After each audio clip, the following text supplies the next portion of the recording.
Well, everyone, it's time for us to go and compare the Apple Pencil USB-C model that just came out to the Apple Pencil first generation and see which particular Apple Pencil is the better one for you. Now, if you want to pick up an Apple Pencil, links will be down in the description. You can get them from there and you can help support the channel at the same time. Now, starting off with the outside of these particular devices, the Apple Pencil first generation came out many years ago. It did not just come out today. It did come out a while ago and it's still being sold for $100. The Apple Pencil USB-C is the newest one, but it came out at $79. So why is the newest one cheaper than the older one? Well, there are some reasons why the Apple Pencil first gen is better, but there's also some reasons why the Apple Pencil USB-C is a little bit better as well. The first things first though, the Apple Pencil first gen and the Apple Pencil USB-C are supported on pretty much completely different devices. There's only one device that is overlapping. Other than that, if you have an Apple Pencil 1, and you're trying to connect it to almost every other iPad, it's not going to be compatible. If you're trying to connect the Apple Pencil USB-C to every other iPad, that's not going to be compatible too.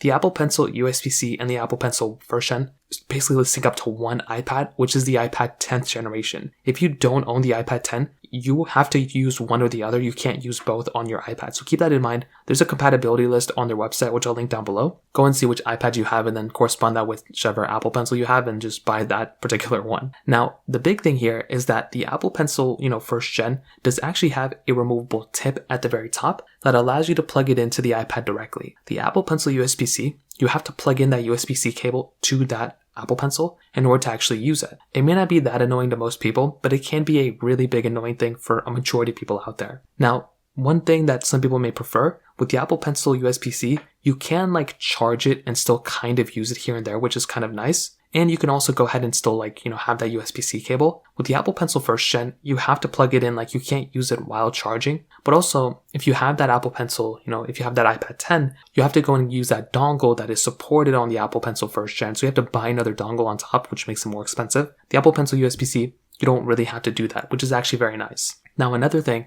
there's a lot of overlap here. So for one, you can use both as an Apple Pencil, so they both have the same type of features there. On their own website, they say it's pixel perfect precision. All of them support it. There's very low latency on all these Apple Pencils, so both of them support that. And both of them support tilt sensitivity, which is really nice. But this is where things start getting a little bit different. So with the Apple Pencil first gen, you actually have the capability of using this pressure sensitivity. What this allows you to do is it basically allows you to go ahead and if you press harder on the display, it will showcase and get a little darker or blend in more, whatever the case, whatever tool you're using. With the Apple Pencil USB-C, that's not the case. You don't have that type of capability, which is weird they didn't add it, but that's one feature you're missing. That's really basically the main feature you're missing here. Other than that, you're basically getting probably more features on the Apple Pencil, USB-C to be honest. So for one, you have the ability of attaching your USB-C Apple Pencil magnetically to your iPad. So that's a really cool thing. You can just plug that in, plug that thing right at the very top and it will charge automatically, which is a very cool feature. On top of that, you do have, the little hover capability over the, iPad if you want it over the iPad Pros. Since the Apple Pencil 1 is not supported on the iPad Pros, at least the current ones that are kind of still supported, you're not really going to be getting that feature, which is very sad. Both of these things, though, do not support that double tap to change tool. So that's kind of a one thing to keep in mind, too. Other than that, I will tell you, there is so much overlap. No matter what,